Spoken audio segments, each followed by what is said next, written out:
अंतर्राष्ट्रीय space mission Saudi human space flight programme के तहत कर रहा है। इसके जरिए सऊदी स्पेस फ्लाइट और साइंटिफिक रिसर्च के अलग अलग फील्ड में हिस्सेदारी बढ़ाना चाहता है।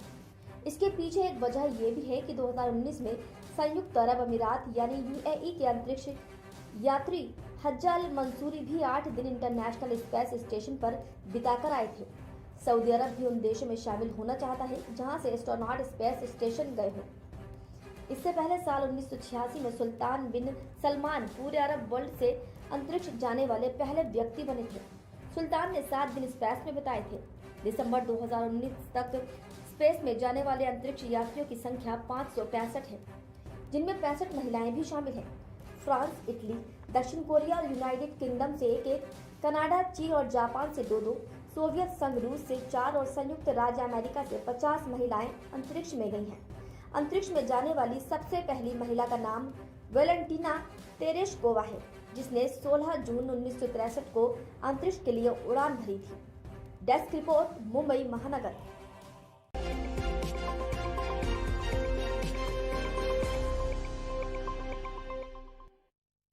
नमस्कार, स्वागत है आपका मुंबई महानगर में। मैं हूं आपके साथ रूबी और आज के इस खास एपिसोड में हम आपको देने जा रहे हैं टैक्स फ्री देशों से जुड़ी ऐसी अहम जानकारी जिसे सुनकर आप भी कहेंगे कि हम कब टैक्स फ्री होंगे। जी हाँ, दुनिया के हर देश में टैक्स भरना जरूरी है क्योंकि इसी टैक्स से देश का विकास और कई काम होते हैं।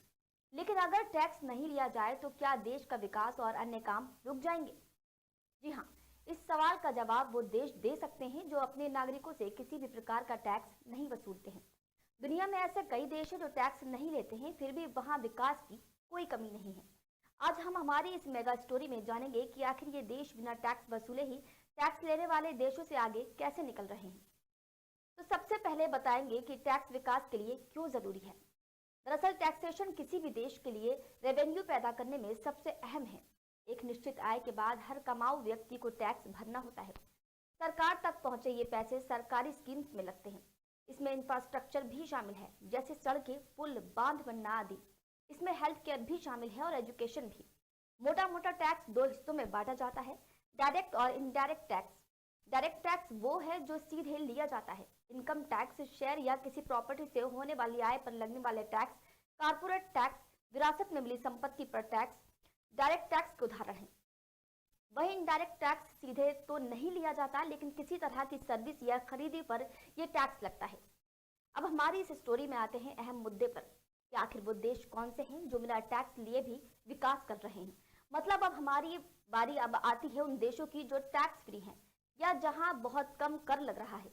लगभग दर्जन भर देश ही ऐसे हैं। इनमें तेल निर्यातक देश सबसे ऊपर है। संयुक्त अरब अमीरात यानी यूएई का नाम इसमें सबसे ऊपर है। यहाँ के लोगों को कोई टैक्स नहीं देना होता है, लेकिन तब भी यहाँ विकास में कोई कमी नहीं है। इसकी वजह यहाँ तेल का अकूल भंडार है। दुनिया के सबसे बड़े तेल निर्यातक देशों में शामिल यूएई की जीडीपी में ऑयल इंडस्ट्री से खूब कमाई होती है। इसके अलावा यहाँ टूरिज्म भी फल फूल रहा है। मिडिल ईस्ट के अलावा दुनिया के लगभग सभी देशों के सैलानी यहाँ घूमने और खरीदारी करने आते हैं।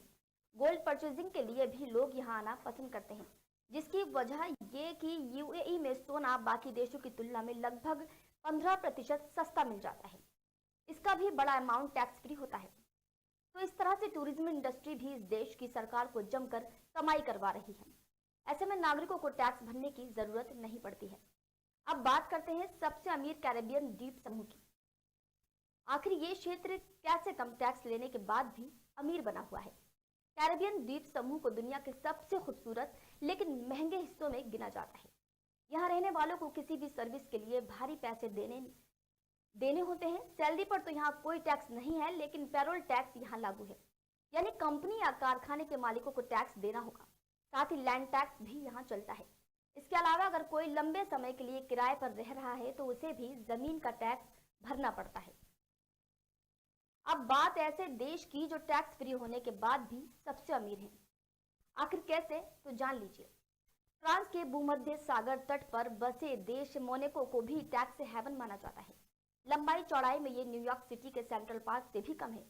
केवल 2.2 स्क्वायर किलोमीटर में फैला ये देश अपनी बेहिसाब अमीरी के लिए जाना जाता है। यहाँ लगभग 40,000 की आबादी में लगभग 12,000 लोग ही इस देश के मूल नागरिक हैं। बाकी लोग दुनिया के दूसरे देशों से आकर बसे हैं ताकि टैक्स सेव हो सके।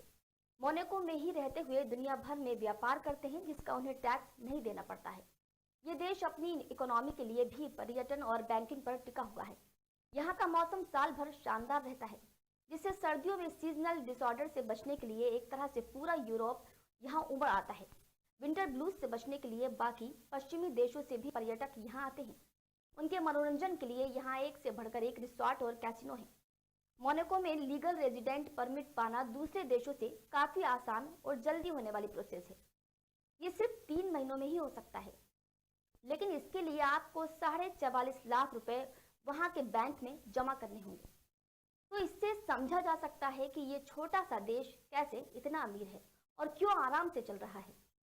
अब बात ऐसे देशों की जहां पर्सनल इनकम टैक्स नहीं देना होता है।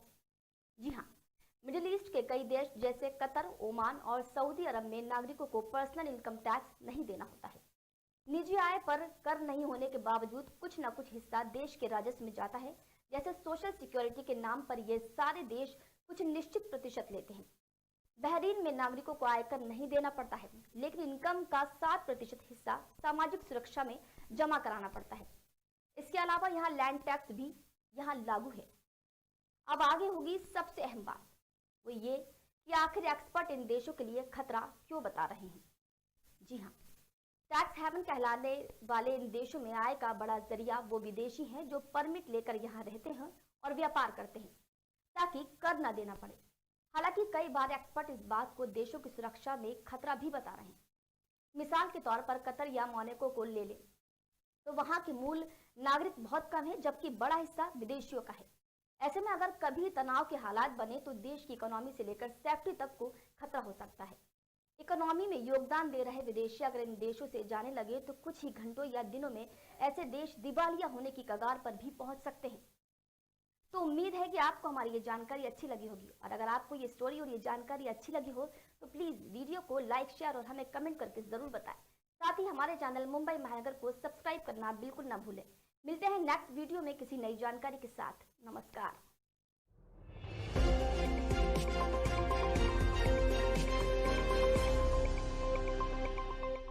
बता तो सही, अब क्या सरप्राइज है? बता दूंगा तो सरप्राइज कैसे रहेगा दादी माँ। आप इधर आइए, आप खोलिए। टैन टैन, देखा आपने? आपकी रसोई की जगह मेरे मॉडर्न किचन ने ले ली। अरे वाह, तूने तो पूरा किचन जवान बना दिया। हाँ दादी माँ। सब कुछ बदल दिया, लेकिन एक चीज नहीं बदली। वो क्या दादी माँ? घी, प्योर श्योर घी। सब कुछ तो बदल सकता हूँ, पर अपने दादी माँ की पहली पसंद कैसे बदल सकता हूँ? इसीलिए प्योर श्योर घी। प्योर भी, श्योर भी। जो रखे अपनों का ख्याल, वो करे प्योर श्योर घी का इस्तेमाल। Pure sure ghee and milk, pure भी, श्योर भी।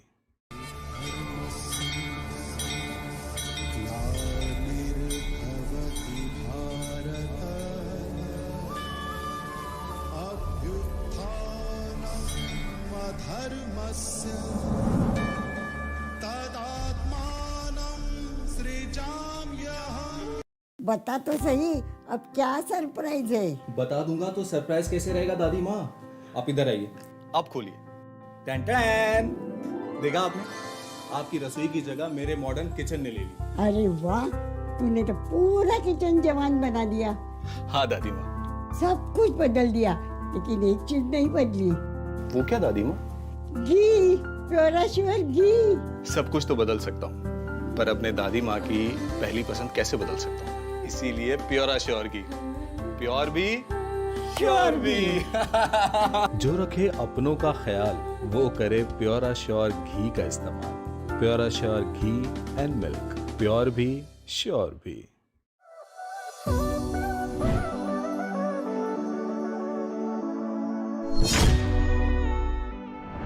डिजिटल रुपया से बदलेगा भारत, नकली करेंसी पर लगेगी लगाम, आपकी जेब का वजन होगा हल्का। आरबीआई ने डिजिटल करेंसी को हकीकत में बदला। पायलट प्रोजेक्ट के रूप में हुई है शुरुआत। अब जेब में कैश लेकर चलना पुरानी बात हो गई है। अब डिजिटल युग में डिजिटल पैसा आपकी शान बनेगा। जी हाँ, डिजिटल रुपया, डिजिटल रुपया, डिजिटल रुपया। बीते कुछ समय से इन दो शब्दों की खूब चर्चा हो रही है, और हो भी क्यों ना, क्योंकि डिजिटल रूपी या कहें डिजिटल रुपया अब ये देश का भविष्य जो बनने जा रहा है। आरबीआई ने एक नंबर से डिजिटल करेंसी लॉन्च कर अपनी डिजिटल करेंसी को हकीकत में बदल दिया है। हालांकि इसकी अभी पायलट प्रोजेक्ट के रूप में शुरुआत की गई है, जो आने वाले दिनों में गेम चेंजर साबित हो सकता है। इससे नकली करेंसी पर तो लगाम लगेगी ही, साथ ही सरकार का रुपए छापने का खर्च भी घटेगा। सरकार को अभी रुपए छापने और उसके रखरखाव के लिए हर साल लगभग 6 करोड़ रुपए खर्च करने पड़ते हैं, लेकिन डिजिटल रुपया लागू होने से सरकार के इस खर्च में काफी कमी आ जाएगी। आज देश में रुपए को एक जगह से दूसरी जगह ले जाने पर भी काफी पैसा खर्च करना पड़ता है, मगर डिजिटल रुपए से ये सभी समस्याएं खत्म हो जाएंगी। लेकिन इस बीच आपके मन में कई सवाल होंगे कि आखिर डिजिटल रुपया है क्या, ये कैसे काम करेगा, कहाँ मिलेगा, यूपीआई पेमेंट और डिजिटल रुपयों में आखिर क्या अंतर है, और नकली नोट रोकने में ये किस तरह मददगार होगा। ऐसे कई सवाल आपके जहन में दौड़ रहे होंगे, लेकिन इन सभी सवालों के जवाब हम आपको आज बताने जा रहे हैं। सबसे पहले हम आपको बताएंगे कि आखिर क्या है डिजिटल रुपया।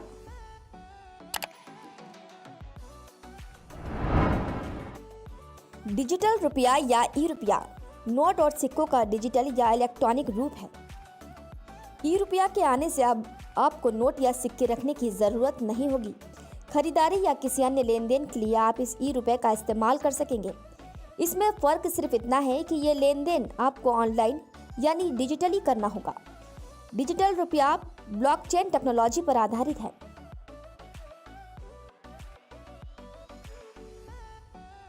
अब आपके मन में सवाल उठ रहा होगा कि आखिर ये डिजिटल रुपया मिलेगा कहाँ, तो जान लीजिए।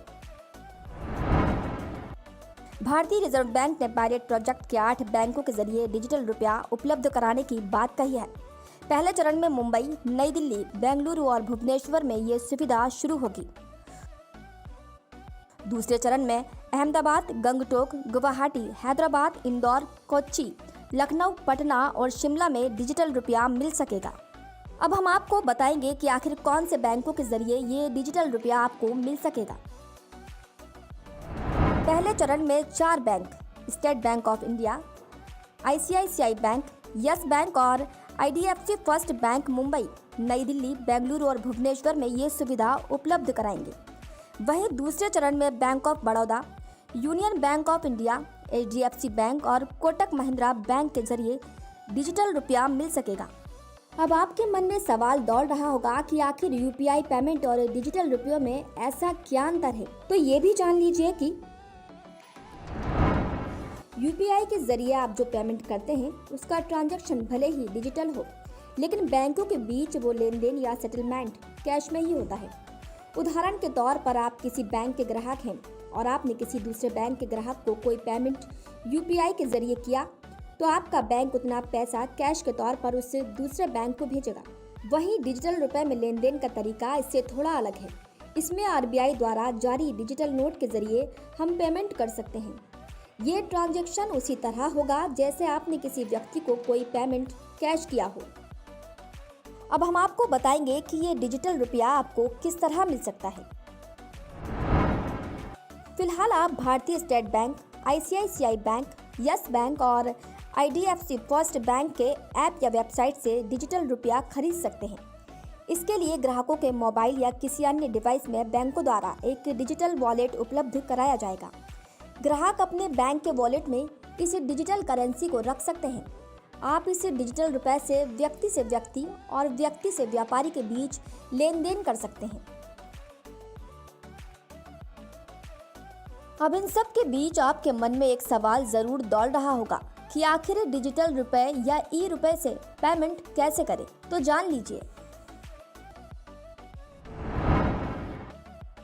जब आप किसी दुकान पर कोई सामान खरीदने जाएंगे तो आपको दुकानदार या मर्चेंट की ओर से एक क्यूआर कोड दिया जाएगा, जिसे स्कैन करके आप अपने डिजिटल वॉलेट में जमा ई रूपी से पेमेंट कर सकते हैं। अब हम आपको बताएंगे कि क्या डिजिटल रुपया वॉलेट में रखने पर ब्याज मिलेगा, क्या डिजिटल रुपया सभी जगहों पर मान्य होगा।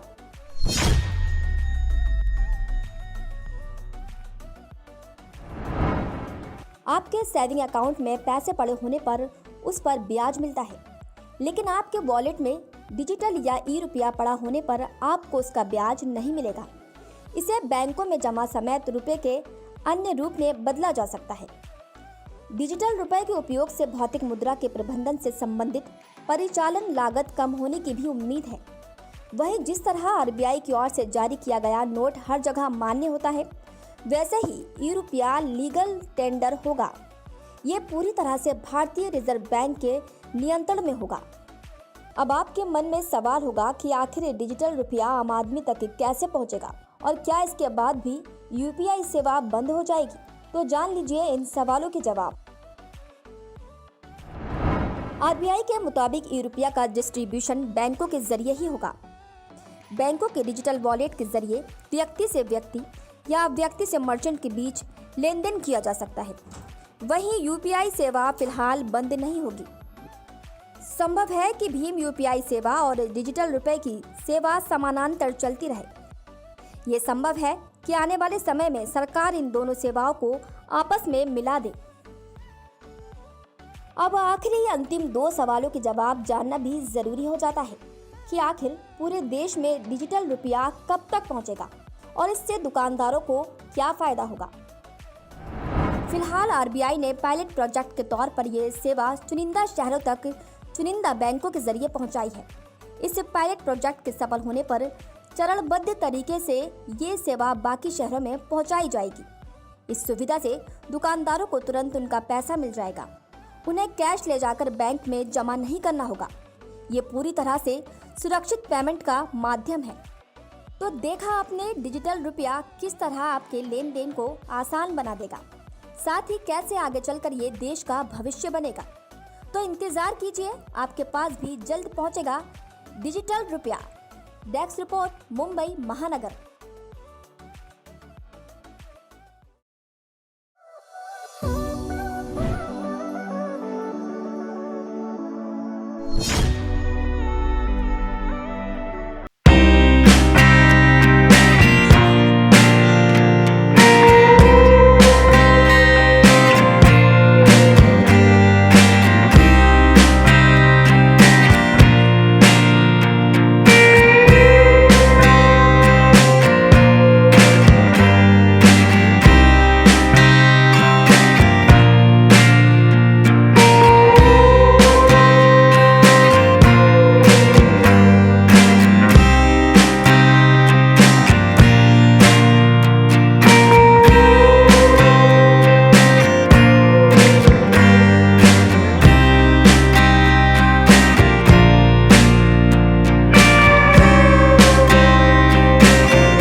का झांसा दिया था, जिसके बाद उन्होंने दंपत्ति को एक लाल कपड़े में रखकर 3.5 लाख रुपए दिए।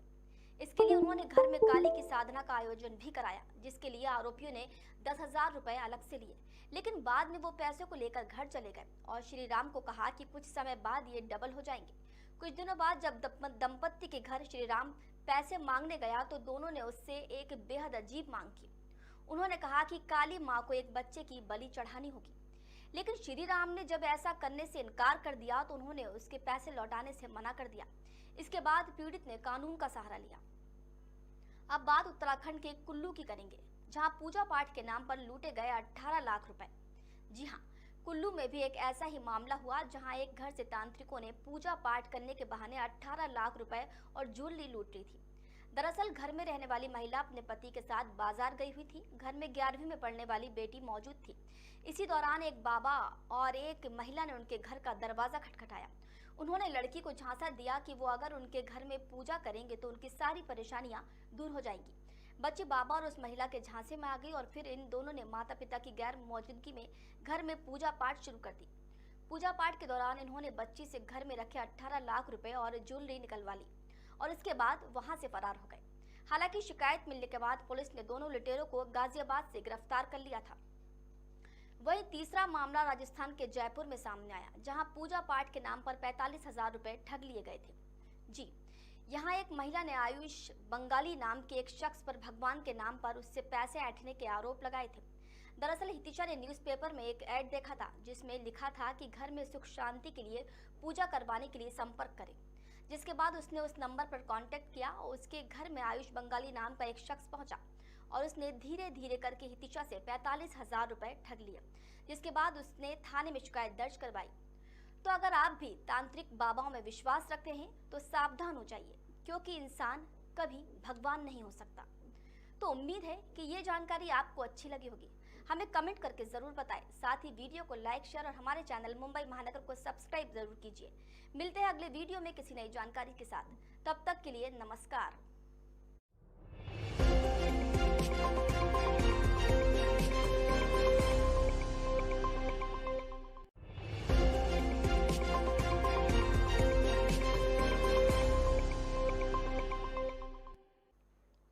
नमस्कार, मैं हूं आपके साथ रूबी और मुंबई महानगर के आज के इस खास एपिसोड में बात करेंगे दुनिया के ऐसे विद्रोही समूह या संगठनों की जिन्होंने सेना और सरकार के नाक में दम कर दिया था। इनमें से कुछ ने तो बाद में सत्ता भी हासिल कर ली है।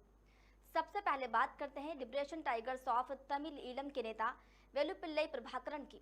दरअसल वेलुपिल्लई प्रभाकरन का नाम इसलिए भी सुर्खियों में है क्योंकि हाल ही में तमिलनाडु के पूर्व कांग्रेस नेता और वर्ल्ड कन्फेडरेशन ऑफ तमिल के अध्यक्ष पाजा नेदुमारन ने प्रभाकरन के जिंदा होने का दावा किया है। उनका कहना है कि प्रभाकरन जिंदा है और बिल्कुल ठीक है और जल्द ही दुनिया के सामने आएगा। अब आप ये सोच रहे होंगे कि आखिर ये वेलुपिल्लई प्रभाकरन है कौन, तो हम आपको बताते हैं कि वेलुपिल्लई प्रभाकरन एक श्रीलंकाई तमिल गुरिल्ला और लिबरेशन टाइगर्स ऑफ लिट्टे को आतंकी संगठन भी कहा जाता है। लिट्टे ने श्रीलंका के उत्तर और पूर्व में एक स्वतंत्र तमिल राज्य बनाने की मांग की थी। Liberation tigers of Tamil Eelam ने करीब 3 दशकों तक अपनी दहशत से लोगों को डराकर रखा था। इसके बाद श्रीलंका सरकार और सेना ने 2009 में लिट्टे चीफ प्रभाकरन को मौत के घाट उतार दिया था। लेकिन प्रभाकरन की मौत को लेकर अलग अलग मीडिया रिपोर्ट्स सामने आती रहती है। किसी में कहा गया है कि प्रभाकरन ने सैनिकों के बीच घिरे रहकर खुद को गोली मार ली थी और कई रिपोर्ट्स में कहा गया है कि वो सैनिकों की गोली का शिकार हुआ था।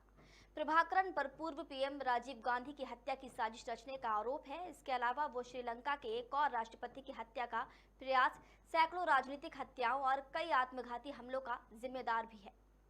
अब बात करते हैं पुष्प कमल दहल प्रचंड की। तो पुष्प कमल दहल प्रचंड तीसरी बार नेपाल के प्रधानमंत्री नियुक्त किए गए हैं। लेकिन क्या आपको पता है कि राजनीति में आने से पहले प्रचंड नेपाल में एक सशस्त्र माओवादी विद्रोह का हिस्सा रह चुका है।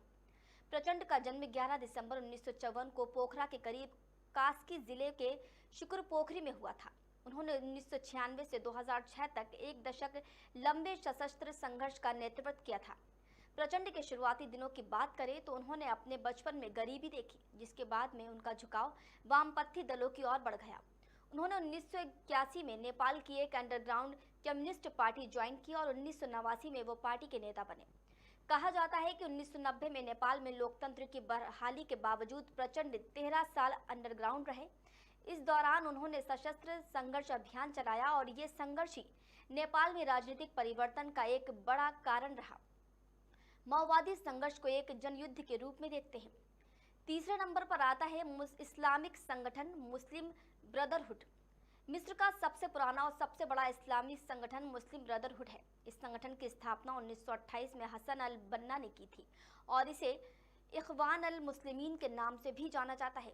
इस संगठन ने स्थापना के बाद से ही पूरे संसार में इस्लामी आंदोलनों को काफ़ी प्रभावित किया था और इसके सदस्य मध्य पूर्व के कई देशों में हैं। इस आंदोलन की शुरुआत इस्लाम के नैतिक मूल्यों और अच्छे कामों का प्रचार प्रसार करने के लिए ही की गई थी, लेकिन आगे चलकर मुस्लिम ब्रदरहुड राजनीति में शामिल हो गया। मुस्लिम ब्रदरहुड ने खासतौर पर मिस्र को ब्रिटेन के औपनिवेशिक नियंत्रण से मुक्ति के अलावा बढ़ते पश्चिमी प्रभाव से निजात दिलाने के लिए काम किया।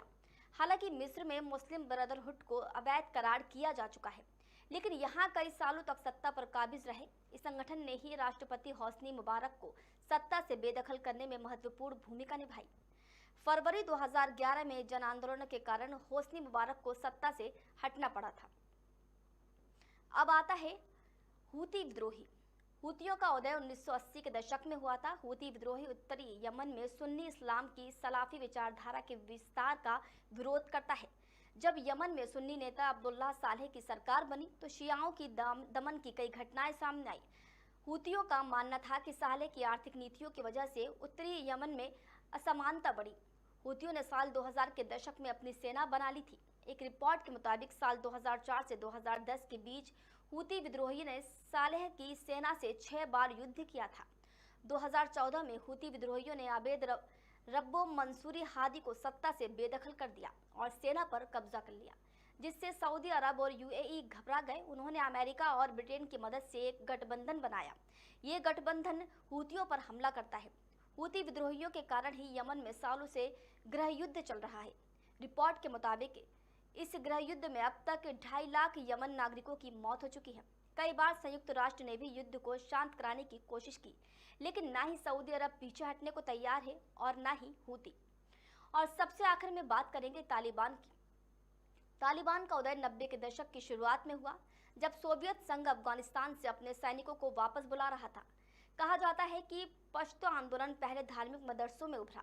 इस आंदोलन में सुन्नी इस्लाम की कट्टर मान्यताओं का प्रचार प्रसार किया जाता था, जिसके बाद सऊदी अरब ने इसकी फंडिंग की।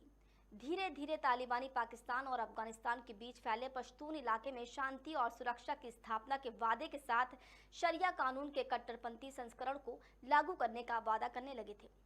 तालिबान ने सितंबर 1995 में ईरान की सीमा से लगे हेरात प्रांत पर कब्जा किया, जिसके 1 साल बाद तालिबान ने अफगानिस्तान की राजधानी काबुल पर कब्जा जमाया।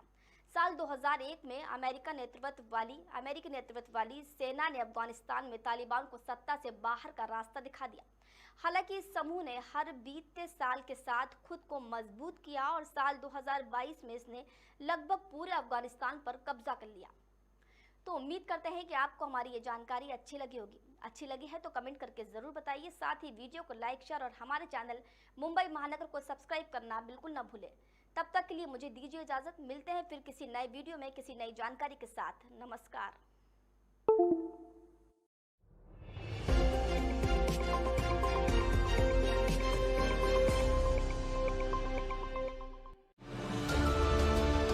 कर्नाटक में विधानसभा चुनाव की तैयारियां जोर शोर से चल रही हैं। सत्तारूढ़ दल और विपक्ष के साथ ही निर्दलीय उम्मीदवारों के बीच जुबानी जंग तेज हो गई है। इसी बीच कर्नाटक में श्री राम सेना प्रमुख और करकला के निर्दलीय उम्मीदवार के रूप में चुनाव लड़ने का ऐलान करने वाले प्रमोद मुतालिक अपने विवादित बयान को लेकर एक बार फिर सुर्खियों में हैं। दरअसल कारवार में प्रमोद मुतालिक ने कहा है कि अगर बीजेपी नेता डोर टू डोर प्रचार के दौरान प्रधानमंत्री नरेंद्र मोदी का नाम लेते हैं तो बीजेपी के नेताओं को चप्पलों से पीटें। उन्होंने कहा है कि वो नालायक हैं, ये बेकार लोग पीएम मोदी का नाम लेते हैं। हिंदू सेना प्रमुख ने बीजेपी नेताओं को मोदी के नाम और तस्वीर का उपयोग किए बिना मतदाताओं को लुभाने की कोशिश करने की चुनौती भी दी है। हिंदू सेना प्रमुख ने कहा है कि इस बार बिना मोदी का नाम लिए वोट मांगें। पैम्पलेट और बैनर पर मोदी की तस्वीर नहीं होनी चाहिए। मतदाताओं से कहें कि आपने विकास किया है, आपने गायों को बचाया है, आपने हिंदुत्व के लिए काम किया है। अपनी छाती पीट पीट कर शान से वोट मांगने की कोशिश कीजिए कि आपने इतना काम किया है, लेकिन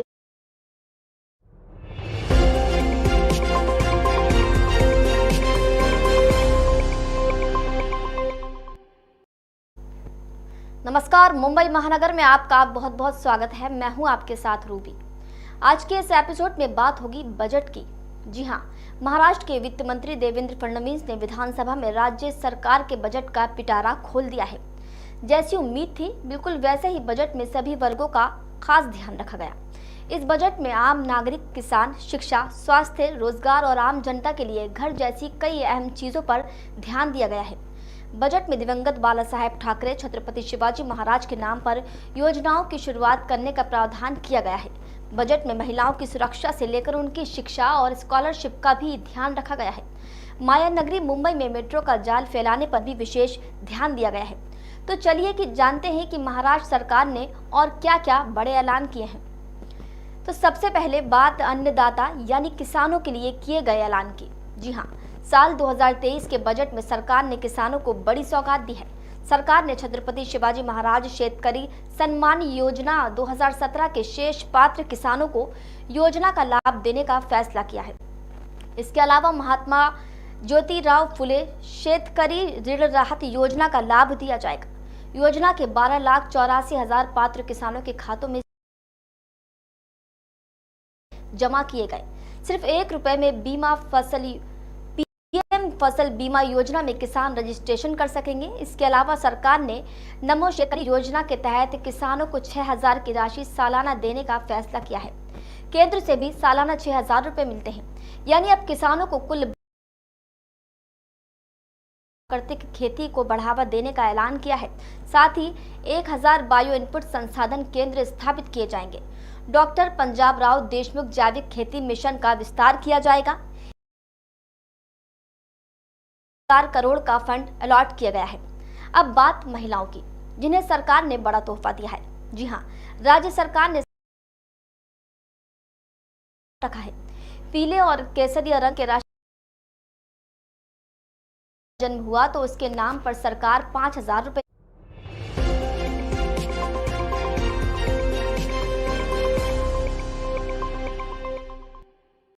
अरे आ जाऊंगा मेरे भाई, तू बोल तो सही कहाँ आना है मुझे। हाँ बता कितने बजे आना है। ठीक है। अरे ये क्या कर रही हो तुम? ये क्या कर रही हो तुम? घी खा के मोटा हो जाऊंगा मैं। किसने कहा घी खाने से मोटे होते हैं? वैसे भी सिर्फ मैं प्रेग्नेंट नहीं हूँ, हम प्रेग्नेंट हैं। प्योर श्योर घी और डेयरी व्हाइटनर मिल्क पाउडर, माँ के प्यार से, मिलावट से दूर, भरोसे से भरपूर। प्योर श्योर, प्योर भी श्योर भी।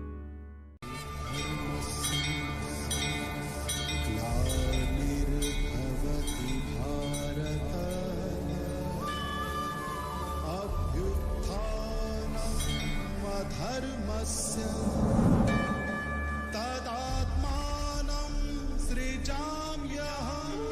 बता तो सही, अब क्या सरप्राइज है? बता दूंगा तो सरप्राइज कैसे रहेगा दादी माँ? आप इधर आइए। आप खोलिए। टैन टैन, देखा आपने? आपकी रसोई की जगह मेरे मॉडर्न किचन ने ले ली। अरे वाह, तूने तो पूरा किचन जवान बना दिया।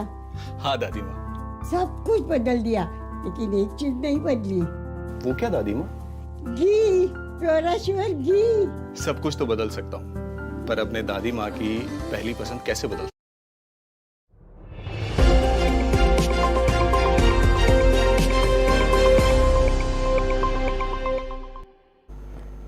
नमस्कार, मुंबई महानगर में आपका बहुत बहुत स्वागत है। मैं हूं आपके साथ रूबी।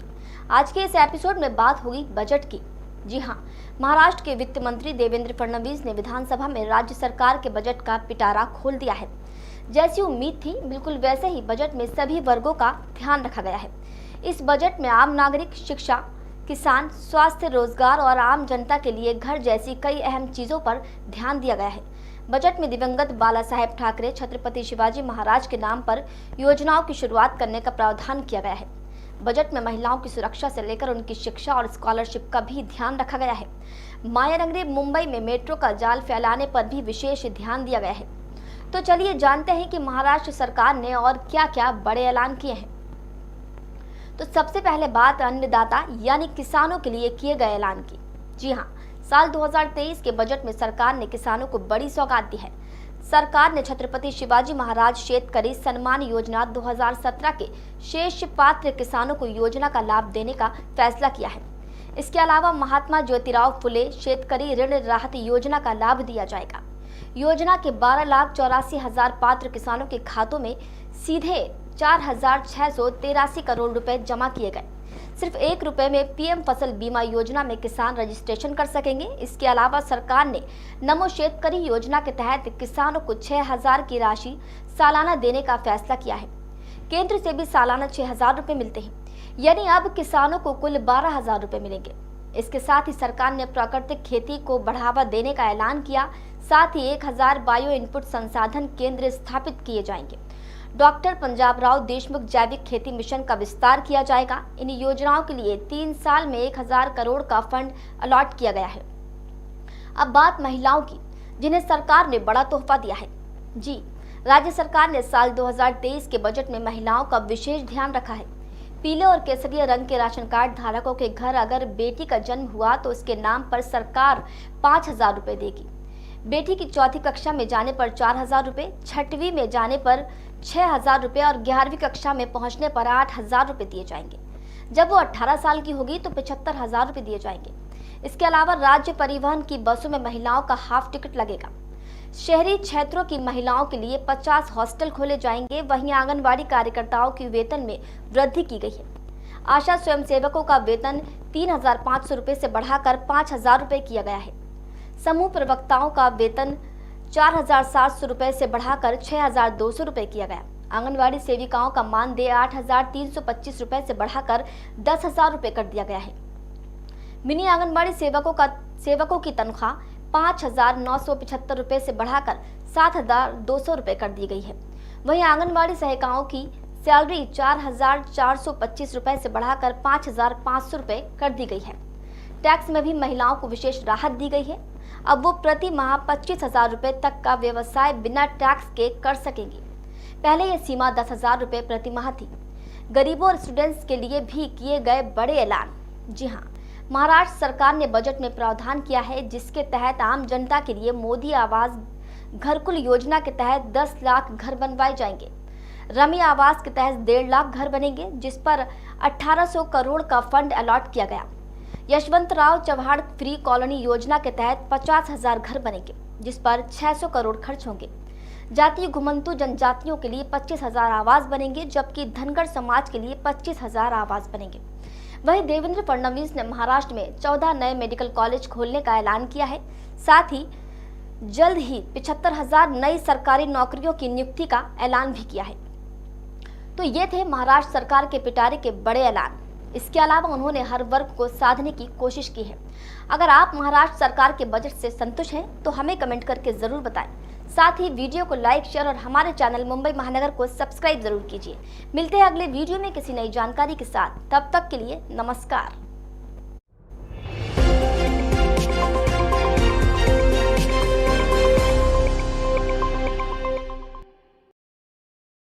बता तो सही, अब क्या सरप्राइज है? बता दूंगा तो सरप्राइज कैसे रहेगा दादी माँ? आप इधर आइए। आप खोलिए। टैन टैन, देखा आपने? आपकी रसोई की जगह मेरे मॉडर्न किचन ने ले ली। अरे वाह, तूने तो पूरा किचन जवान बना दिया। हाँ दादी माँ। सब कुछ बदल दिया, लेकिन एक चीज नहीं बदली। वो क्या दादी माँ? घी, प्योराश्योर घी। सब कुछ तो बदल सकता हूँ, पर अपने दादी माँ की पहली पसंद कैसे बदल सकता हूँ? इसीलिए प्योर श्योर घी। प्योर भी, श्योर भी।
लेकिन इनको लेकर अब भी पूरी तरह कुछ नहीं कहा जा सकता। लेकिन इसी बीच अब एक हैरान कर देने वाला दावा किया गया है। एक शहर के लोगों ने दावा किया है कि उन्होंने UFO यानी एलियंस को करीब से देखा है। अब जानते हैं कि इन 6000 लोगों का दावा कितना सही और कितना गलत है। जी हाँ, एलियंस को करीब से देखने वाले ये शहर ब्रिटेन में है। यहाँ के करीब 6000 लोगों ने दावा किया है कि उन्होंने UFO को करीब से देखा है और सरकार से मांग की है कि इस मामले में जांच की जाए। डेली स्टार की रिपोर्ट के अनुसार बीते कुछ साल से स्कॉटलैंड में स्टर्लिंग के पास बोनी ब्रिज के ऊपर आसमान में 300 से अधिक रहस्यमय क्राफ्ट दिखने की सूचना मिली है। ऐसा दावा है कि स्कॉटलैंड के इस शहर में बीते 20 साल से आसमान में क्रॉप सर्कल्स और अजीबोगरीब चीजें दिखाई दे रही हैं। साथ ही ये भी अफवाह है कि एलियंस यहाँ आकर लोगों को अगवा कर लेते हैं। अब स्थानीय काउंसलर बिली बुचानन ने इस मामले में सरकार से जांच करने की मांग की है। उनका कहना है कि मुझे अब भी नहीं पता कि वो क्या हो सकता है, क्या वो सेना है, हमें नहीं पता, लेकिन हम ये जानना चाहते हैं और ये जानने की मांग करते हैं कि बुचानन ने आगे कहा कि दुनिया भर के तथाकथित UFO विशेषज्ञ शहर में जांच के लिए आ चुके हैं, लेकिन कोई भी आसमान में बड़ी संख्या में दिखने वाली तिकोने आकार की वस्तुओं के बारे में नहीं बता पाया। इसकी शुरुआत 1992 में तब हुई थी जब एक शख्स ने सड़क पर कुछ उड़ते हुए देखा था। हालांकि कई लोगों ने काम से बचने के लिए भी ऐसे दावे किए थे। अब आप सोच रहे होंगे कि कहानी में ये ट्विस्ट कहां से आ गया है कि लोग काम से बचने के लिए ऐसे दावे कर रहे हैं। आखिर एलियंस दिखने का दावा कर रहे लोग काम से कैसे बच सकते हैं? तो जान लीजिए, ऐसा इसलिए क्योंकि कंपनियों का कहना है कि अधिक से अधिक लोग काम से बचने के लिए ये दावे करते थे कि उन्होंने एलियंस को देखा है। लोग कई दिनों और एक साल से अधिक वक्त तक गायब रहते थे और कहते थे कि एलियंस ने उन्हें अगवा कर लिया है। कई लोगों ने यह भी दावा किया कि उन पर एक्सपेरिमेंट किए गए हैं, जबकि कुछ का कहना है कि उन्हें दूसरे ग्रह पर ले जाया गया। कुछ लोगों ने कहा कि वो ऑफिस इसलिए नहीं आ पाए क्योंकि वो हरे रंग के छोटे कद के आदमियों की तलाश करना चाहते थे। एक कंपनी के प्रमुख एलन प्राइस ने कहा कि जिन कंपनियों ने कर्मचारियों को लेकर कहा कि वो बीमार थे क्योंकि एलियंस ने उनका अपहरण कर लिया था या उन्होंने एक भूत देखा था, तो उन्होंने निश्चित रूप से हरे रंग के एलियंस को देखा है। हो सकता है कि ऑफिस के बाद केवल तश्तरी UFO ने उड़ रही हो, वहां वाकई में एलियंस हो। अब यह अफवाह है या काम से बचने का नया तरीका, लेकिन ब्रिटेन के शहर में ऐसा हो रहा है। ऐसा वहां 6000 लोग दावा कर रहे हैं।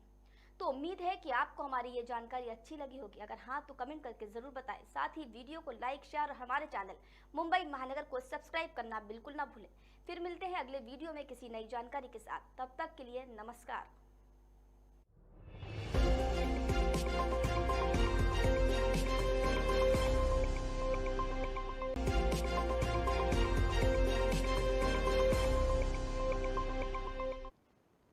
नमस्कार, बहुत बहुत स्वागत है आपका मुंबई महानगर में। मैं हूं आपके साथ रूबी और आज के इस खास एपिसोड में हम आपको एक ऐसे नेता के बारे में बताने जा रहे हैं जिसका दक्षिण भारत की राजनीति में एक छत्र राज चलता है। आज हम इस नेता के बारे में वो सब कुछ बताएंगे जो आपके लिए जानना बेहद ज़रूरी है। हम बताएंगे कि कैसे इस नेता ने नौकरी छोड़ दी और राजनीति में कदम रख लिया। हम बताएंगे कि दक्षिण भारत के इस दिग्गज नेता के जन्म से लेकर शिक्षा और CM बनने तक की पूरी कहानी। जी हाँ, हम बात कर रहे हैं दक्षिण भारत की राजनीति में एक छत्र राज करने वाले कल्वाकुंतला चंद्रशेखर राव की, जो अब 69 साल के हो गए हैं। 17 फरवरी 1954 को जन्मे के चंद्रशेखर ने साल 1980 में संजय गांधी के मार्गदर्शन में आंध्र प्रदेश युवा कांग्रेस से अपने राजनीति की शुरुआत की थी। तेलंगाना की बात करें तो यहाँ की सियासत में अब तक के चंद्रशेखर राव का एक छत्र राज रहा है। के चंद्रशेखर को KCR के नाम से भी जाना जाता है। अब KCR तेलंगाना राज्य का सपना पूरा करने के बाद राष्ट्रीय राजनीति में नई भूमिका तलाश रहे हैं। 1980 के दशक में कांग्रेस से सियासी पारी शुरू करने वाले KCR तेलंगाना के मुख्यमंत्री भी हैं और उन्होंने अपनी पार्टी तेलंगाना राष्ट्र समिति का नाम बदलकर भारत राष्ट्र समिति कर दिया है। इस साल तेलंगाना में विधानसभा के चुनाव होने हैं। अगर KCR लगातार तीसरी बार पार्टी का नेतृत्व करते हुए सत्ता में आते हैं तो दक्षिण भारत में लगातार 3 बार CM बनने की हैट्रिक लगाने वाले पहले नेता बन जाएंगे, जो साल 2024 में होने वाले लोकसभा चुनाव से पहले कुछ अन्य राज्यों में BRS के खुद को एक ताकत के रूप में स्थापित करने की संभावनाओं को बल देगा। चलिए अब तेलंगाना के सबसे बड़े नेता KCR की जिंदगी के कुछ और अहम पहलुओं के बारे में भी जान लेते हैं। अब बताएंगे कि उनके जन्म से लेकर राजनीति तक का उनका सफर।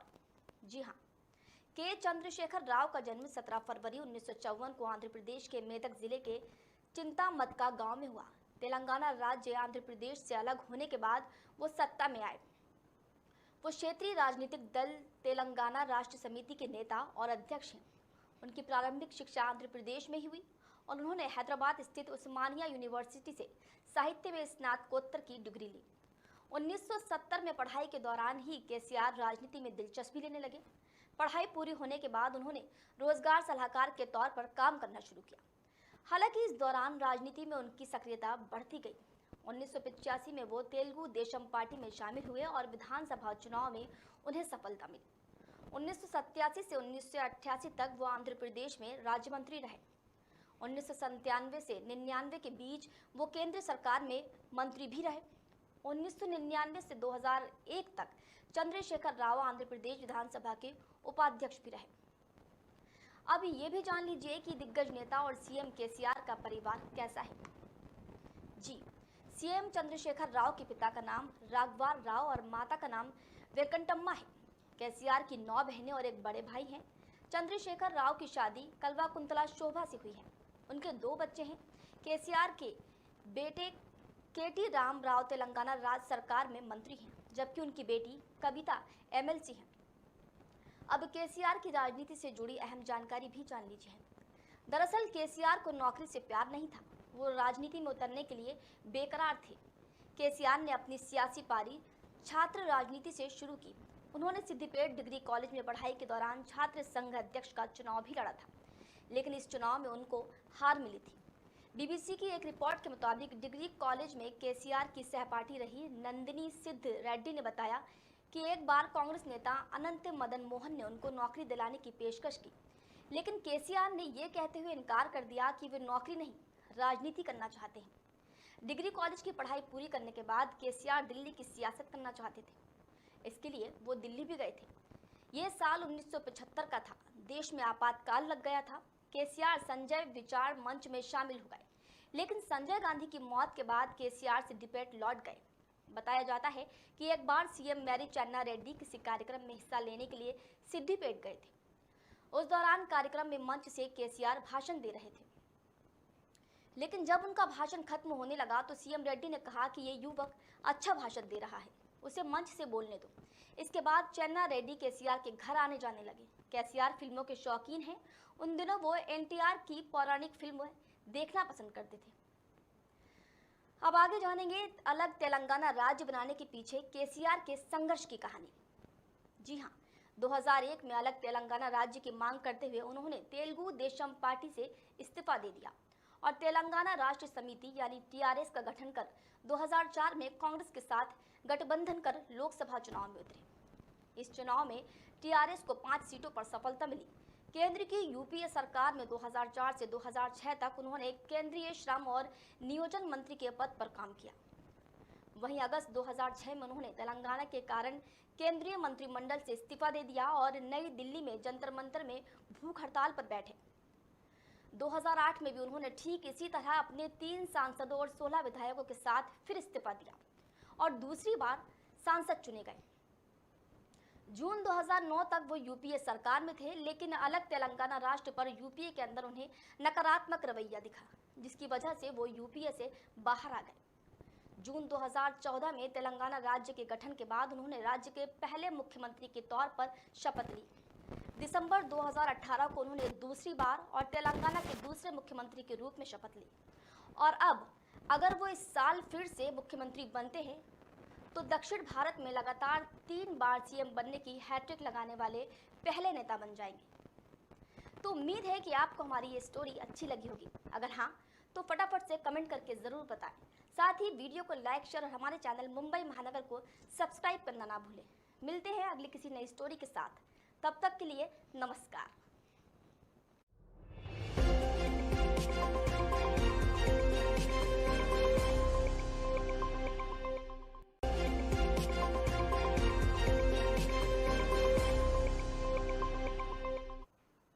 नमस्कार, बहुत बहुत स्वागत है मुंबई महानगर में। मैं हूं आपके साथ रूबी और आज के इस खास एपिसोड में हम आपको बताने जा रहे हैं ऐसी अहम जानकारी जो शायद आपकी ज़िंदगी बदल देगी। जी हाँ, स्मार्टफोन अब लोगों की ज़रूरत बन गया है। अब कोई भी काम स्मार्टफोन के बिना संभव नहीं है। लेकिन इसी बीच हम आपको ऐसी खबर बता रहे हैं जिसे जानने के बाद शायद आप भी स्मार्टफोन से दूरी बना लें। जी हाँ, भारत में हर साल लगभग 17 करोड़ स्मार्टफोन बिकते हैं। वहीं देश में 120 करोड़ मोबाइल यूजर्स हैं। लेकिन यही मोबाइल अब परेशानियों और टेंशनों की वजह भी बन रहा है। इसलिए अब लोग स्मार्टफोन से दूरी बनाने लगे हैं और डंब फोन अपना रहे हैं। मतलब अब फिर से डंब फोन का ज़माना आने वाला है। अब ऐसे में ये जानना ज़रूरी हो जाता है कि आखिर डंब फोन है क्या और इसके फ़ायदे क्या हैं। तो सबसे पहले यही समझते हैं कि आखिर डंब फोन है क्या और ये स्मार्टफोन से कितने अलग होते हैं। तो आपको 1990 के समय के कीपैड वाले फ़ोन तो आपने देखे ही होंगे। दरअसल इसी को ही डंब फ़ोन कहते हैं। इनमें ना तो स्मार्टफोन की तरह इंटरनेट है और ना ही अनगिनत ऐप और ढेरों फंक्शंस हैं। इसमें बस फ़ोन लगाना या रिसीव करना, टेक्स्ट मैसेज भेजना, बेसिक पिक्चर लेने से लेकर रेडियो सुनने तक ही सुविधा होती है। लेकिन अब इसी डंब फ़ोन की वापसी हो रही है। अब सबसे अहम जानकारी भी जान लीजिए कि आखिर इस डंब फ़ोन में ऐसा क्या है जो इसकी वापसी होने लगी है और अब तक कितने लोग इसे दोबारा से इस्तेमाल करने लगे हैं। तो सुनिए, साल 2018 से 2021 के बीच डंब फोन की 89% गूगल सर्च बढ़ी है। 2021 की एक रिपोर्ट के मुताबिक यूके में 10 में से 1 मोबाइल यूजर से डंब फोन का इस्तेमाल करता है। वहीं भारत में भी 35 करोड़ डंब फोन यूजर्स हैं। लेकिन हाईटेक स्मार्टफोन को छोड़ लोग डंब फोन का इस्तेमाल क्यों कर रहे हैं? इसके पीछे एक नहीं बल्कि 3 वजह है। पहली वजह सस्ता ऑप्शन। इसे ऐसे समझिए, नोकिया ने 2017 में अपना नोकिया 3510 हैंडसेट रिलॉन्च किया। टिकटॉक वीडियो से इंस्टाग्राम रील तक ये फ़ोन खूब दिखे।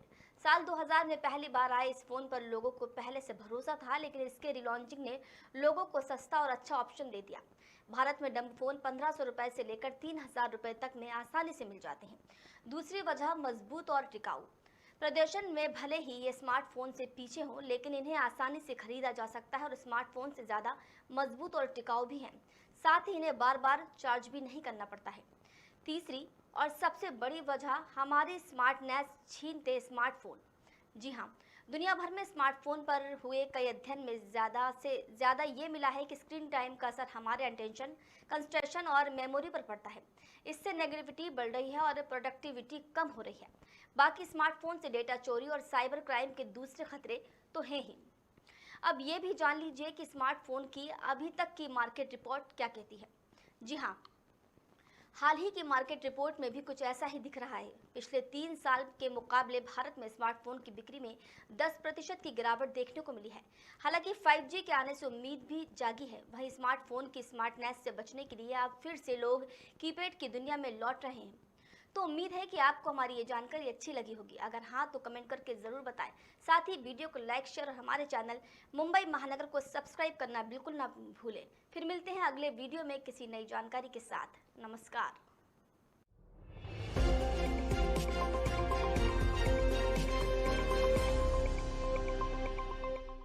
नानी दादी माँ के घरेलू नुस्खे यूं ही नहीं मशहूर हैं। इनके फायदे और असर लंबे समय तक रहता है। जानते हैं दादी नानी माँ के घरेलू नुस्खे इतने पॉपुलर क्यों हैं? क्योंकि यह हर छोटी बड़ी मुश्किल को चुटकियों में आसान बना देते हैं। फिर चाहे वो आपकी सेहत से जुड़ी हो, जिंदगी से या फिर किचन से। महिलाओं के सुरक्षित प्रसव के लिए भी दादी माँ के नुस्खे कारगर हैं।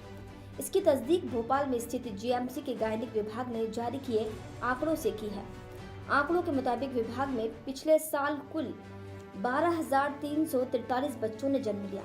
इनमें से 8,300 नॉर्मल और 4,043 सिजेरियन डिलीवरी हुई। जो महिलाएं नियमित एक्सरसाइज और टहलने के साथ कामकाज करती रहीं, उनकी नॉर्मल डिलीवरी हुई। गायनोलॉजिस्ट का भी कहना है कि अब गर्भवती महिलाएं शारीरिक श्रम कम करती हैं, इससे वजन बढ़ जाता है। हेल्दी फूड्स ना खाना और अधिक उम्र में गर्भधारण से बॉडी में फ्लेक्सिबिलिटी कम हो जाती है। मूवमेंट कम होने से नॉर्मल डिलीवरी में दिक्कत आती है। इसलिए ज्यादातर डॉक्टर सिजेरियन की सलाह देते हैं, क्योंकि डॉक्टर का काम मरीज को बेहतर स्वास्थ्य सेवाएं पहुंचाना है। बता दें कि वर्तमान में महिलाएं डॉक्टर पर निर्भर रहती हैं, क्योंकि डॉक्टर उन्हें गर्भावस्था के दौरान सही देखभाल, रूटीन चेकअप और हर दिन कम से कम 30 मिनट की फिजिकल एक्टिविटी करने की सलाह देते हैं। लेकिन दादी माँ के ज़माने में आटा पीसना और पेट के व्यायाम से जुड़े काम होते थे जो सुरक्षित डिलीवरी में कारगर होते थे। और आज भी जो महिलाएं इस तरीके से शारीरिक श्रम करती हैं उन्हें अपनी डिलीवरी में कभी कोई परेशानी नहीं आती है। तो क्या आप भी दादी माँ के नुस्खों को कारगर मानते हैं? हमें कमेंट करके ज़रूर बताएं। साथ ही हमारी वीडियो को लाइक, शेयर और हमारे चैनल मुंबई महानगर को सब्सक्राइब जरूर कीजिए।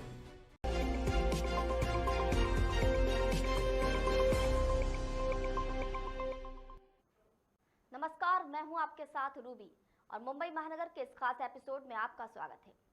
भारतीय रेलवे एशिया महाद्वीप का सबसे बड़ा और दुनिया का चौथा बड़ा रेल नेटवर्क है। भारतीय रेलवे सिर्फ एक सेवा नहीं बल्कि एक बहुत ही बड़ी व्यवस्था है। रेलवे अपने सिस्टम को प्रतिदिन अपग्रेड कर रहा है। यात्रियों को हाई क्लास सुविधा देने और उन्हें अपनी मंजिल तक जल्द पहुंचाने के लिए नई हाई स्पीड ट्रेनें लॉन्च की जा रही हैं।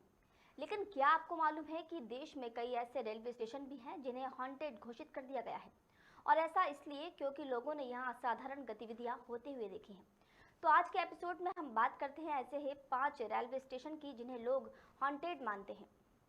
तो चलिए सबसे पहले बात करते हैं कोलकाता के रविंद्र सरोवर मेट्रो स्टेशन की। इस मेट्रो स्टेशन को हॉन्टेड या भूतिया मानने के पीछे एक बहुत बड़ा कारण है। दरअसल यहाँ पर कई लोगों ने सुसाइड किया है। अब अगर ऐसी जगह है तो वहाँ वो हॉन्टेड प्लेस घोषित तो होगी ही। कोलकाता का ये metro station paradise of suicide के नाम से भी जाना जाता है। लोगों का दावा है कि देर रात यहाँ पर साए देखे जा सकते हैं और कई लोगों ने चीखें भी सुनी हैं। अब खुद ही सोच लीजिए कि जब ये मेट्रो स्टेशन रात में सुनसान होता होगा तो कितना डरावना महसूस होता होगा। दूसरे नंबर पर आता है पश्चिम बंगाल का बेगुन कोडोर ट्रेन स्टेशन। इस स्टेशन का नाम पढ़ने में भले ही आपको थोड़ा अजीब लगे, लेकिन यकीन मानिए ये ट्रेन स्टेशन काफ़ी ज़्यादा प्रसिद्ध हो चला है। ऐसा इसलिए नहीं क्योंकि ये बड़ा स्टेशन है, बल्कि इसलिए क्योंकि यहाँ लोगों को भूत दिखता है। जी, लोगों का मानना है कि सफ़ेद रंग की साड़ी पहने एक महिला यहाँ अक्सर रेलवे ट्रैक पर घूमती हुई दिखाई देती है। लोगों का मानना है कि उस महिला की मौत शायद यहीं हुई होगी। आपको ये जानकर अचरज होगा कि उस महिला के दिखने के कारण एक रेलवे कर्मचारी की मौत भी हो गई है। हालांकि सरकार ने इस दावे को नकार दिया है, पर फिर भी ये स्टेशन भूतों की कहानियों के कारण 42 साल तक बंद रहा और 2009 में इस स्टेशन को दोबारा से नियमित यात्रा के लिए शुरू कर दिया गया। ये जानकर शायद थोड़ा अजीब ज़रूर लगा होगा, लेकिन ये बिल्कुल सच है। ये रेलवे स्टेशन 42 सालों तक पब्लिक के लिए बंद रहा था। अब बात करते हैं माया नगरी मुंबई में स्थित मुलुंड स्टेशन की। इस स्टेशन को देश के चुनिंदा भूतिया रेलवे स्टेशनों में गिना जाता है। स्टेशन पर आने वाले लोगों का दावा है कि अक्सर यहाँ शाम के बाद चीखने, चिल्लाने और रोने की आवाज़ें आती हैं। उनका मानना है कि ये उन लोगों की आवाज़ें हैं जो इस स्टेशन पर किसी घटना का शिकार हुए होंगे।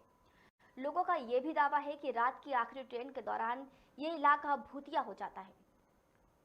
चौथे नंबर पर आता है शिमला का बड़ोग रेलवे स्टेशन। कालका शिमला रेलवे लाइन पर स्थित बड़ोग रेलवे स्टेशन वैसे तो बेहद ही खूबसूरत है, लेकिन इससे जुड़ी कुछ डरावनी कहानियां भी हैं। बड़ोगा भोगदा का निर्माण एक ब्रिटिश इंजीनियर कर्नल बरोग ने किया था, जिसने बाद में आत्महत्या कर ली थी। इसलिए ऐसा दावा किया जाता है कि ये जगह प्रेतवादित है। उन्होंने इसी आधी बनी हुई सुरंग के पास खुद को गोली मार ली थी। उनके शरीर को इसी जगह दफना दिया गया और दूसरी जगह स्टेशन बना दिया गया। कहा जाता है कि अभी भी इसके आसपास उनकी आत्मा को देखा जा सकता है। और अब बात करते हैं राष्ट्रीय राजधानी दिल्ली के द्वारका सेक्टर 9 मेट्रो स्टेशन की। ऐसा माना जाता है कि इस स्टेशन पर एक गुस्सैल महिला की आत्मा घूमती रहती है। रात में यह आत्मा कई सारी गाड़ियों के पीछे भागती है और कई गाड़ियों की खिड़की में खटखटाती भी है। ये भी कहा जाता है कि यह आत्मा एक बच्चे को मार चुकी है। देर रात सफर करने वाले कई लोगों ने इस आत्मा को देखा है। हालांकि भूत प्रेत या आत्माएं वाकई में है या नहीं, इस बारे में कहना मुश्किल है। कुछ लोग इन बातों में यकीन रखते हैं तो कुछ इसे अंधविश्वास बताते हुए इन्हें मानने से इनकार करते हैं। हालांकि कुछ चीज़ें या घटनाएं ऐसी हैं जिनका कोई वैज्ञानिक आधार नहीं है। तो आपको ये भूतिया स्टोरी पसंद आई हो तो इसे लाइक, शेयर और कमेंट करके ज़रूर बताएं। साथ ही हमारे चैनल मुंबई महानगर को सब्सक्राइब करना ना भूलें। मिलते हैं अगली किसी नई स्टोरी के साथ। तब तक के लिए नमस्कार।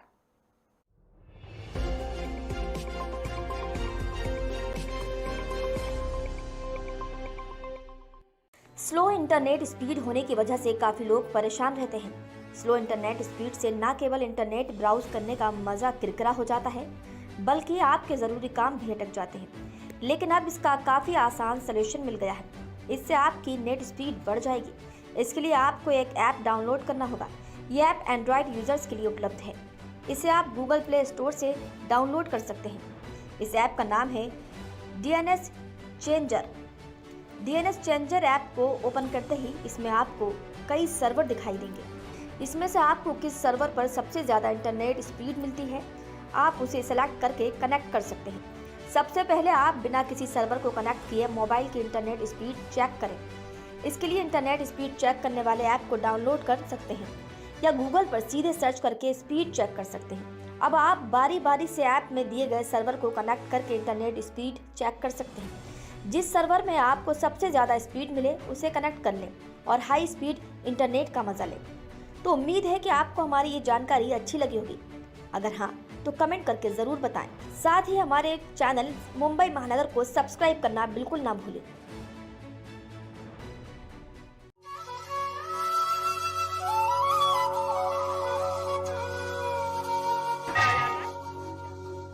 मध्य प्रदेश के ग्वालियर में एक ऐसा शिव मंदिर है जहां अदालत लगाई जाती है और फैसले भी होते हैं। यहां भगवान शिव ही जज की भूमिका में होते हैं और वही फैसला सुनाते हैं।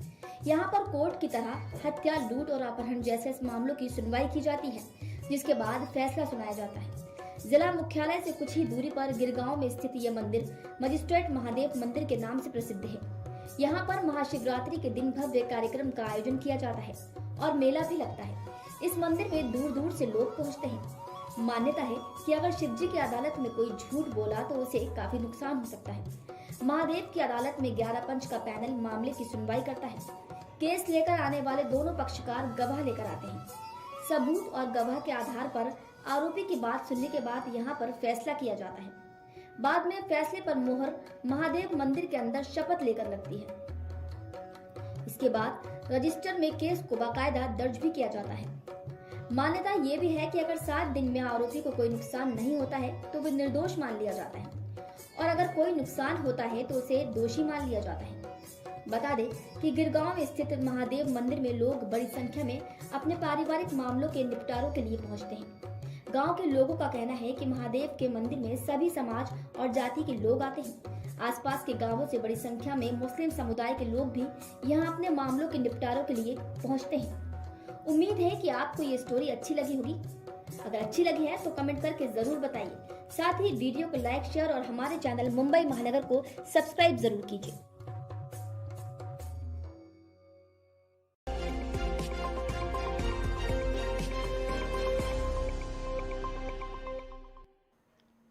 नमस्कार, मुंबई महानगर में आपका स्वागत है। मैं हूं आपके साथ रूबी।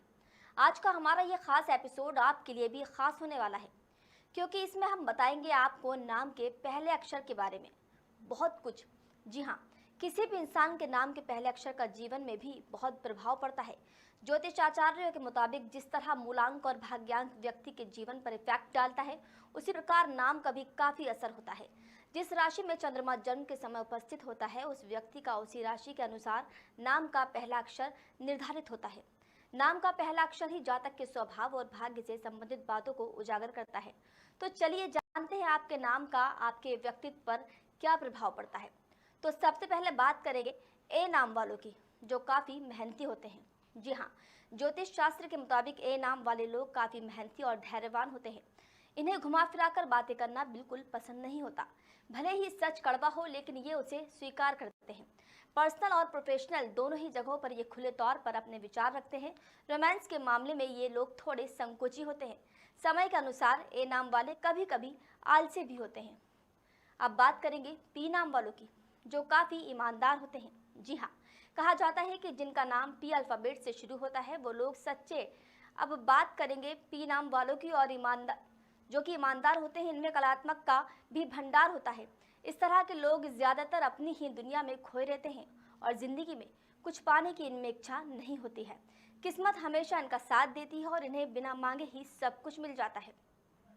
ये तो हुई ए और पी नाम वालों की बात। अब बात करेंगे एम नाम वालों की, जो काफ़ी चार्मिंग होते हैं। जी हाँ, एम नाम के लोग काफ़ी चार्मिंग या यूँ कहें कि आकर्षक होते हैं। ये ख्वाबों की दुनिया में जीना ज़्यादा पसंद करते हैं। इन्हें जीवन में बहुत कुछ पाने की ख्वाहिश नहीं होती। इस तरह के लोग सभी के साथ प्यार से रहते हैं, लेकिन परिवार की अहमियत इनके लिए सबसे ज़्यादा होती है। प्रेम के लिए इनकी सोच काफ़ी आदर्शवादी होती है।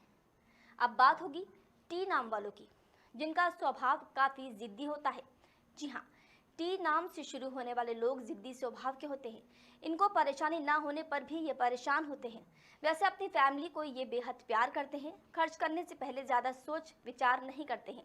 सबसे बेहतर की ओर ये ज़्यादा आकर्षित होते हैं। प्यार की बात करें तो ये संवेदनशील होते हैं और जिस रिश्ते में पड़ते हैं उसमें डूबते चले जाते हैं। अब बात करेंगे एस नाम वालों की, जो काफ़ी मेहनती होते हैं। जी हाँ, एस से शुरू होने वाले नाम के लोग काफ़ी स्ट्रगल करते हैं। पर्सनल मामलों को किसी से शेयर करना इन्हें बिल्कुल नहीं भाता और कई बार इनके बातचीत करने का अंदाज इनकी छवि को खराब कर देता है। ये प्यार के मामले में काफ़ी गंभीर होते हैं, सोच विचार कर ही कदम उठाते हैं। ये थोड़े शर्मीले किस्म के होते हैं, जिस कारण अपनी ओर से ये कभी भी पहल नहीं कर पाते हैं। अब आखिर में बात करेंगे आर नाम वालों की, जो सोशल लाइफ जीना पसंद नहीं करते। जी हाँ, आर नाम वाले लोग समाज और सोसाइटी से दूर रहते हैं, लेकिन अपने परिवार को बहुत अहमियत देते हैं। पढ़ने लिखने में इनकी बहुत अधिक रुचि नहीं होती और भीड़ से अलग होकर चलना इन्हें पसंद होता है। ये हमेशा वो काम करते हैं जो दुनिया नहीं करती और इसीलिए लोग इन्हें पसंद भी करते हैं। इन लोगों के वैवाहिक जीवन में उठापटक लगी ही रहती है। तो उम्मीद है कि आप हमारी इस स्टोरी से सहमत होंगे। हमें कमेंट करके ज़रूर बताएं। साथ ही वीडियो को लाइक, शेयर और हमारे चैनल मुंबई महानगर को सब्सक्राइब ज़रूर कीजिए। मिलते हैं अगले वीडियो में किसी नई स्टोरी के साथ। तब तक के लिए नमस्कार।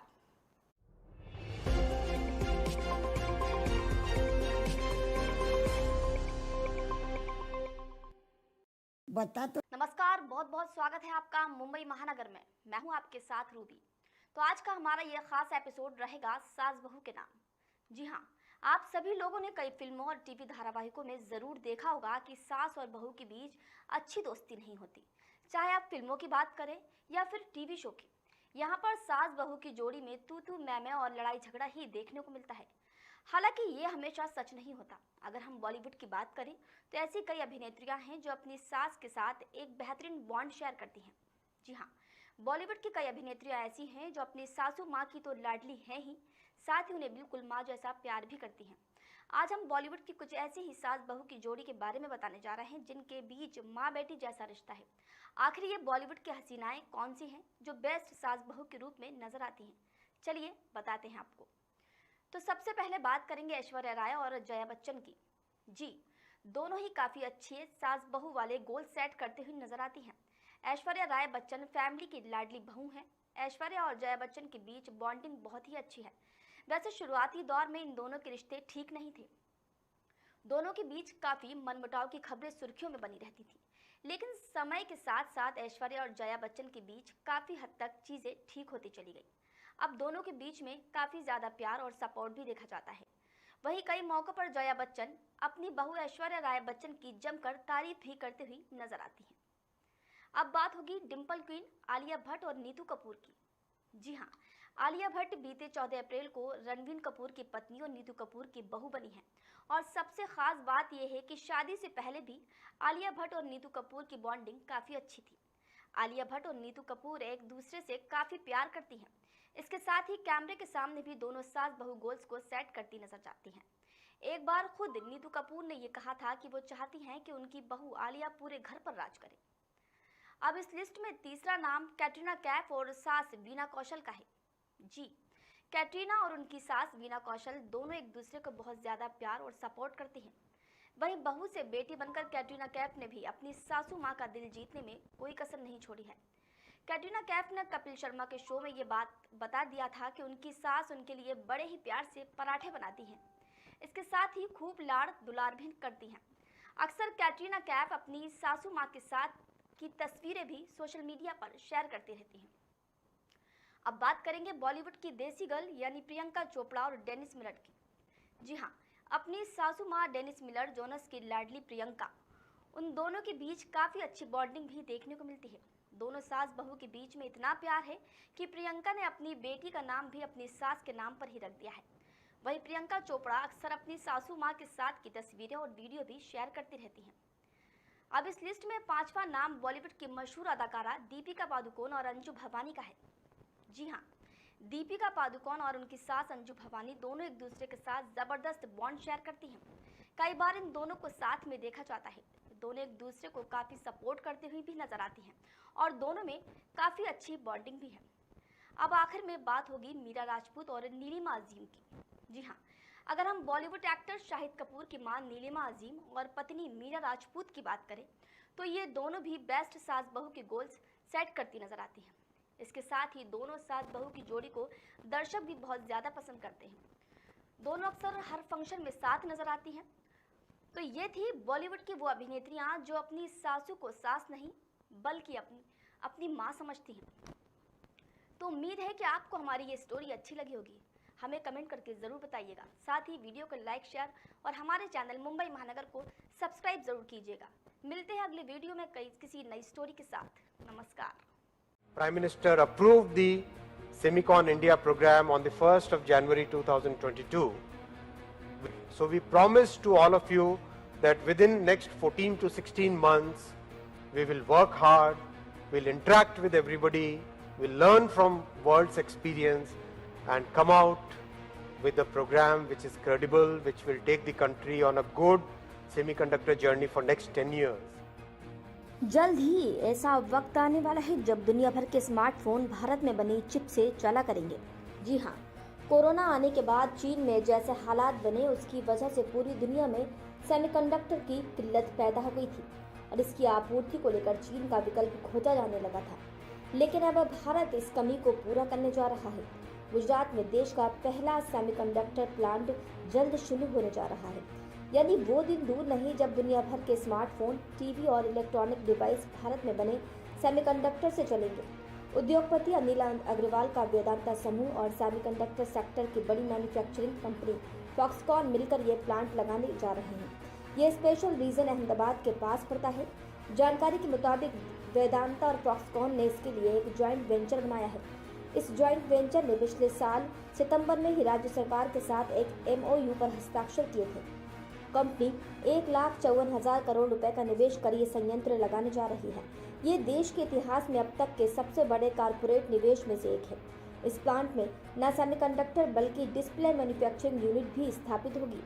वहीं ये देश की पहली सेमीकंडक्टर मैन्युफैक्चरिंग यूनिट होगी। बता दें कि वेदांता और फॉक्सकॉन के भारत में सेमीकंडक्टर प्लांट लगाने की चर्चा लंबे समय से हो रही थी, लेकिन अब तक दोनों कंपनियों के ज्वाइंट वेंचर की ओर से ये स्पष्ट नहीं किया गया था कि असल में उनका विनिर्माण संयंत्र किस जगह पर लगेगा। हालांकि अब इसे लेकर स्थिति साफ हो चुकी है। सरकारी अधिकारी ने बताया कि राज्य सरकार के कर्मचारियों के साथ साइट का विश्लेषण करने के बाद संयुक्त उपक्रम ने धौलेरा को प्लांट लगाने के लिए उपयुक्त पाया है। ये प्रोजेक्ट अभी एडवांस स्टेज में है, यानी अब जल्द ही देश में सेमीकंडक्टर की किल्लत खत्म हो जाएगी। डेस्क रिपोर्ट, मुंबई महानगर।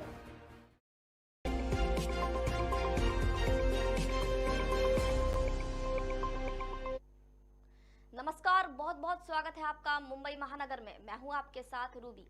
आज के इस खास एपिसोड में हम आपको बताने जा रहे हैं ऐसे शख्स के बारे में जिसने अपने राजनीतिक जीवन में कई उतार चढ़ाव देखे। यहाँ तक कि 4 बार CM बनने तक का सौभाग्य प्राप्त हुआ, लेकिन एक बार भी अपना कार्यकाल पूरा नहीं कर सके।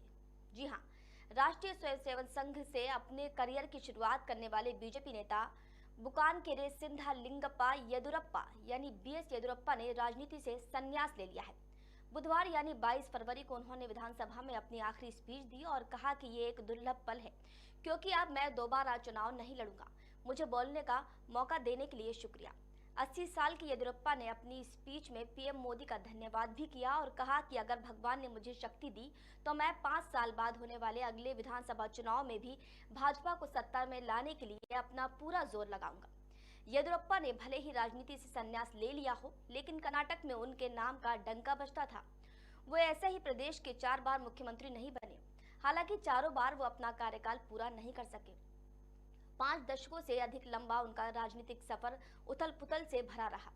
सबसे पहले वो 12 नवंबर 2007 में पहली बार कर्नाटक के मुख्यमंत्री बने, लेकिन कुछ ही दिन बाद 19 नवंबर 2007 को उनको इस्तीफा देना पड़ा।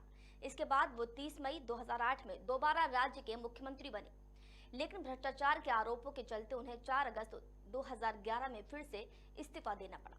फिर येदियुरप्पा ने 17 मई 2018 में तीसरी बार राज्य के उप मुख्यमंत्री के रूप में शपथ ली, लेकिन 23 मई 2018 में फिर उन्हें इस्तीफा देना पड़ा, जिसके बाद येदियुरप्पा को चौथी बार 26 जुलाई 2019 में राज्य का मुख्यमंत्री बनाया गया था, लेकिन ठीक 2 साल बाद 26 जुलाई 2021 को फिर उन्हें इस्तीफा देना पड़ा। 80 साल के बीएस येदियुरप्पा ने अपने राजनीतिक जीवन में कई ऐसे उतार चढ़ाव देखे। आज हम जानेंगे कि कैसे इस दिग्गज नेता ने चावल मिल के क्लर्क से लेकर 4 बार मुख्यमंत्री बनने का गौरव प्राप्त किया। तो सबसे पहले हम बताएंगे येदियुरप्पा के बचपन से लेकर शिक्षा और उनकी नौकरी तक का सफर। जी हाँ, चावल मिल के मामूली क्लर्क से एक मजबूत और प्रभावी राजनेता का सफर तय करने वाले येदियुरप्पा को ही कर्नाटक और देश के किसी भी दक्षिण राज्य में बीजेपी को पहली बार सत्ता में लाने का श्रेय जाता है। बीएस येदियुरप्पा का पूरा नाम बुंककरे सिंधालिंगप्पा येदियुरप्पा है। उनका जन्म 27 फरवरी 1943 को कर्नाटक के मांड्या जिले में हुआ था। येदियुरप्पा महज 4 साल के थे जब उनकी मां का निधन हो गया था, जिसके बाद पिता ने उनका पालन पोषण किया। उनकी प्राथमिक शिक्षा जिले के ही पीईएस कॉलेज से हुई। वर्ष 1965 में उन्होंने समाज कल्याण विभाग में प्रथम श्रेणी के क्लर्क के रूप में नौकरी की शुरू की। कुछ ही समय बाद वो नौकरी छोड़ शिकारीपुरा चले गए और राइस मिल में काम करने लगे। वर्ष 1967 में राइस मिल के मालिक की बेटी माता मैत्रा देवी से शादी कर ली। येदियुरप्पा के 2 बेटे बीवाई राघवेंद्र और विजयेंद्र और 3 बेटियां अरुणा देवी, पद्मावती और उमा देवी हैं। अब सबसे अहम ये जानना जरूरी हो जाता है कि उन्होंने राजनीति में कैसे कदम रखा और उनका राजनीतिक जीवन कैसा रहा। जी हाँ, येदियुरप्पा ने अपने राजनीतिक सफर की शुरुआत वर्ष 1970 में राष्ट्रीय स्वयंसेवक संघ के शिकारीपुरा इकाई के सचिव के रूप में की। इसके 2 साल बाद शिकारीपुरा नगर पालिका के सदस्य चुने गए। उसी साल वो जनसंघ के तालुका इकाई के अध्यक्ष भी बने। वर्ष 1975 में येदियुरप्पा शिकारीपुरा नगर पालिका के अध्यक्ष चुने गए, जब देश में आपातकाल लगा हुआ था। येदियुरप्पा बेल्लारी और शिमोगा की जेल में कैद भी रहे थे। बीजेपी के साथ उनकी यात्रा की शुरुआत वर्ष 1980 में हुई, जब उन्हें शिकारीपुरा तालुका इकाई का अध्यक्ष बनाया गया। वो 1983 में शिकारीपुरा विधानसभा क्षेत्र से विधायक बने। वर्ष 1985 में उन्हें शिमोगा जिले की बीजेपी इकाई का अध्यक्ष चुना गया था और अगले 3 साल में वो बीजेपी के प्रदेश अध्यक्ष बन गए। वर्ष 1994 में येदियुरप्पा कर्नाटक विधानसभा में नेता प्रतिपक्ष बने। 5 साल बाद जब 1999 में विधानसभा चुनाव में हार मिली तो उन्हें राज्य के ऊपरी सदन यानी विधान परिषद का सदस्य बनाया गया। वर्ष 2004 में वो एक बार फिर से कर्नाटक विधानसभा में नेता प्रतिपक्ष बने। अब दिग्गज नेता येदियुरप्पा से जुड़ी सबसे जरूरी बात भी जान लेते हैं कि वो 4 बार कर्नाटक के मुख्यमंत्री तो बने, लेकिन वो चारों बार अपना कार्यकाल पूरा क्यों नहीं कर पाए। तो राष्ट्रीय स्वयंसेवक संघ ने से अपने करियर की शुरुआत करने वाले बीजेपी नेता बीएस येदियुरप्पा 4 बार कर्नाटक के मुख्यमंत्री रह चुके हैं। पहली बार येदियुरप्पा वर्ष 2007 में राज्य के मुख्यमंत्री बने थे। दरअसल कर्नाटक में वर्ष 2006 में बीजेपी के समर्थन से कुमारस्वामी मुख्यमंत्री बने थे। येदियुरप्पा उस सरकार में उप मुख्यमंत्री थे। बाद में जब गठबंधन के तहत येदियुरप्पा को मुख्यमंत्री बनाने का समय आया तो जेडीएस